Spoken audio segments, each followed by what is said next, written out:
I'm Johan Andersson. I'm the producer at Paradox Interactive. I'm responsible of the development of Hearts Iron III. Hearts Iron III is a deep grand strategy game that plays on a world map covering about 15,000 provinces. You control units, move them around, trying to fight and win the war for your faction, either the Axis, the Communists or the Allies. You also have control of the aspects of the game like politics, intelligence, diplomacy, production, technology, and many other details. Hearts Iron series is unique in its style because it's the only truly grand strategy game. It's the only one with depth that covers the entire world, where you play a country and control every aspect of the game, not just maneuvering troops, but you control diplomatics, production, technology, intelligence, internal politics, and of course warfare. Why would you say that Hearts of Iron 3 is superior to Hearts of Iron 2? One aspect is that it looks cooler, it plays cooler, and is cooler.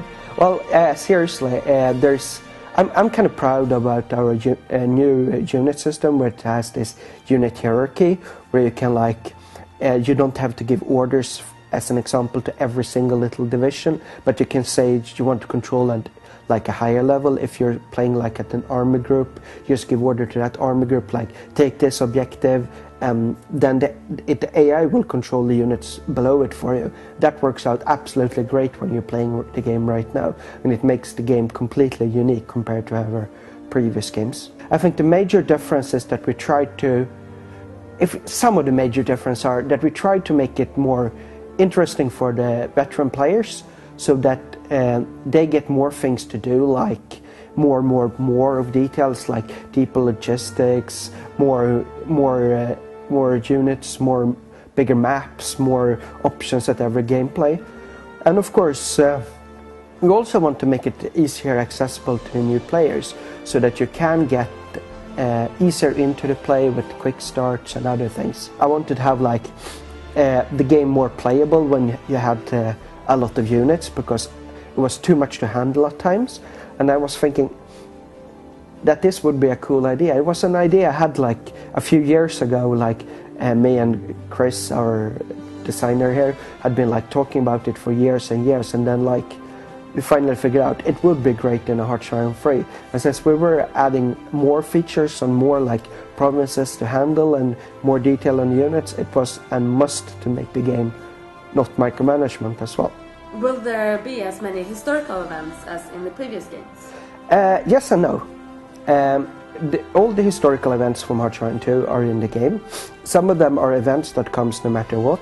Some of them are what we call decisions, which means that you will actually see what you need to do as a player before you can do it. In the previous games, you never knew what you actually had to do to get an Anschluss triggered. Now you have to see that, okay, you have to destabilize the Austrians and make them more fascistic to get them to join Germany. We wanted to make it more obvious to the player what they need to do in the game, and also to make the player feel more historically into the game, not just being told that this happened. It should be more this happens because we are doing this. Will the gameplay play out like a book each time, or will there be differences? Most of the time there will be World War II. I think 99.99% of the time, unless you don't want to do it when you're Germany. But you will end up always saying Germany declare war to Poland, fight a war against Britain. You will most likely end up in a war against the Soviet Union, between Germany and the Soviets. There will be conflicts with Japan and China, Japan and the Western powers over the Axis, most likely Japanese attacks on the US, etc.